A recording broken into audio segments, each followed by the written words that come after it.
Hello and welcome to Aging Well. I'm your host, Nathan Lamb, and with me today we have a huge amount of expertise in the studio. We have community social worker Lisa Waxman from Somerville-Cambridge Elder Services. Welcome. Thank you. It's great to be here. Oh, excellent. And we are welcoming back Protective Services social worker Norah Al-Wetaid. Norah, welcome. Thanks. Happy to be here. Oh, excellent. So it's going to be a great show today. Basically, we invited you in to talk about self-neglect. And basically the idea here is that with the holidays coming up, it's a time of year where people get together and they see each other again. Maybe they haven't seen each other for a few months.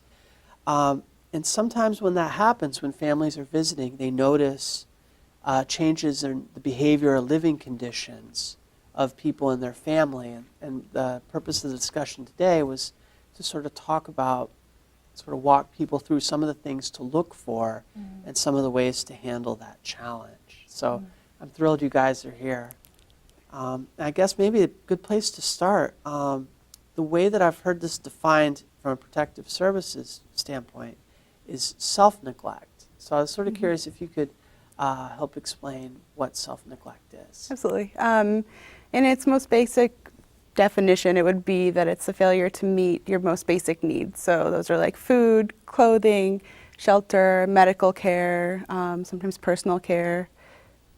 The big ones that we see are shelter and medical care, sometimes food. So it can vary in severity, and there's definitely a lot of different types of Absolutely, self-neglect. And in terms of the different types, can you give some examples on the ones that you would run across? Yeah. With providing shelter or not providing adequate shelter, we often see in protective services a lot of evictions, occasionally unsafe structures, unsanitary conditions in the home.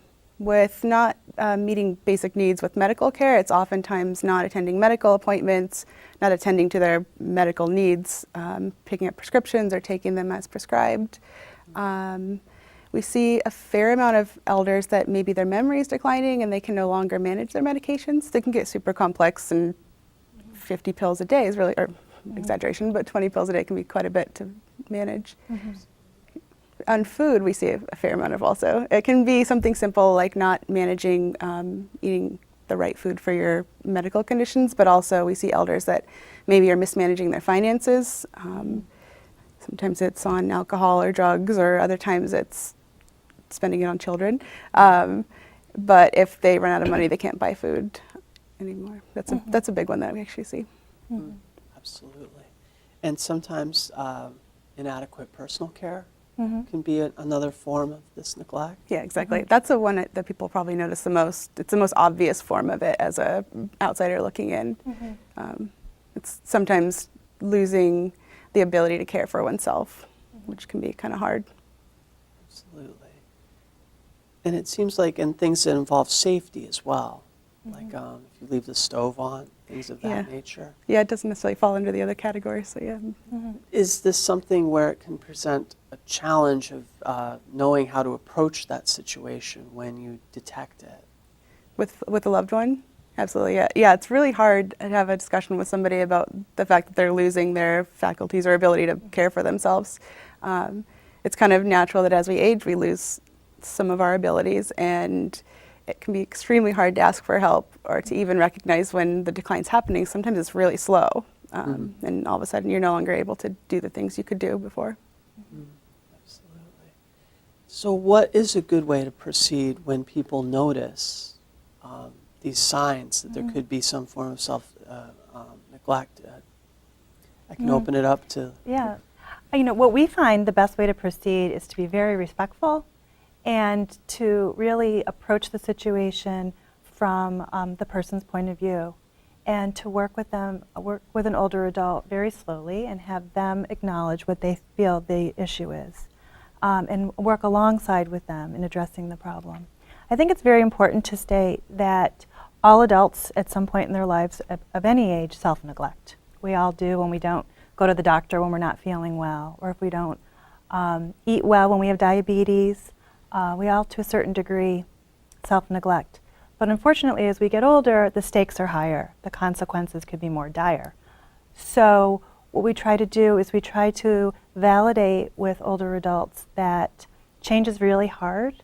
And for many older adults, change means loss of something. They may fear that it's going to be a loss of independence or loss of the way that they routinely live their lives.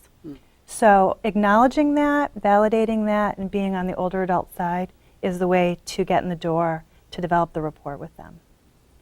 Absolutely. A lot of good points in there, especially about how it's something that we all do at some point. So it sounds like listening, understanding, probably some degree of patience is involved here too, because it's probably not something that people are